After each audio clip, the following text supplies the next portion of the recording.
puno, yung puno talaga na hitik sa bunga, 'di ba? Paano mangyayari 'yon? Hindi sumama tayo sa mga taong ang mindset is successful. 'Yon. Magandang tanghali sa inyo. Dito nga pala ako sa somewhere in Laguna, Southwoods, Atambay. No, meron lang tayong inaantay na kausap. Habang nag-scroll ako sa aking page, meron akong nakita na nagtatanong na follower na sabi niya, paano daw mako-connect yung buhay ng tao sa isang puno. Sabi ko, napakaganda naman ang tanong nito. Walain mo yun sa puno, i-connect. Sa akin siguro meron kasing, para sa akin merong dalawang klase ng puno eh.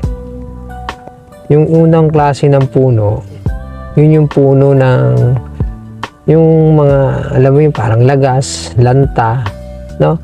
Yung parang kulang sa sa nutrients. Paano naman siya i-connect sa mga tao na yon? Yun yung mga tao na lahat ng ina-absorb is puro negativity. Hindi man lang, 'di ba?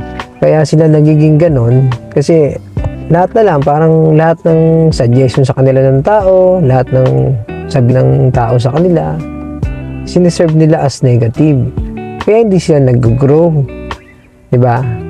Kaya mahirap pag ganung mga klaseng tao yung kausap natin, nalalanta tayo. Okay? Yung isang klase naman ng puno, yun yung hitik na hitik. Kumba, marami siyang bunga, marami siyang achievement. Yun yung klase ng isang puno maganda. No? Paano i-connect uli yun sa tao? Yun yung taong successful. Kasi, ang alam lang, ang gusto lagi ng mga ganong klaseng tao is mag-grow sila, 'di ba? Kung meron silang gusto pa nilang tuklasin o alamin, inaano nila, talagang inaaral nila para mas mag-grow sila, 'di ba? Ganun yung puno yung puno, lalo yung mga puno na hitik sa bunga. Yan yung mga taong gigil sa achievement, gigil sa tagumpay.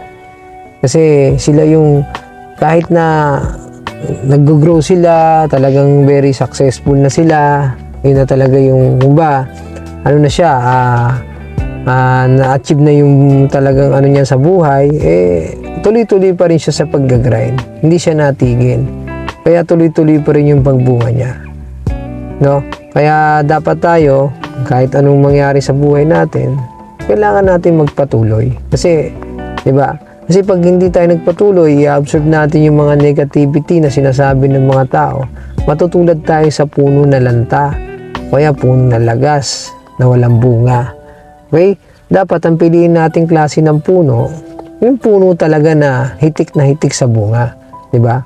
Paano mangyayari yon? Hindi sumama tayo sa mga taong ang mindset is successful. Hindi ang mindset kung paano ibaba yung mga tao.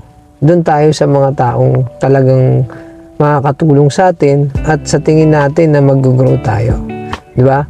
Kaya kung gusto natin ng ganong klaseng puno na hitik sa bunga, tapos green na green yung dahon, sumama tayo sa mga taong ganon. 'Di ba? Kasi sabi nga nila, pag kung sino yung kasama mo, yun din yung mangyayari sa iyo 'Di ba? Kung sama ka ng sama sa mga negative people, magiging negative ka rin, magiging nega ka rin. Sama ka sa mga positive para at least, 'di ba? Magkaroon ka ng boost sa sarili mo, 'di ba? Mas ma-inspire ka. Kasi pagkasama mo sila, mas lalo kang uhaw, mas lalo kang gigil. Okay? Yun lang naman. Sana nagustuhan mo yung sagot ko, no? Sama lang tayo lagi sa mga taong positive. Kasi pag hindi tayo talaga sumama sa mga taong positive, walang mangyayari sa atin. Hindi tayo mag-grow. Okay? Salamat, no? Salamat. Sana may mga magtatanong pa sa susunod. Okay? Lagi po natin tatandaan, hatakan pataas. Ingat po kayo. Peace out.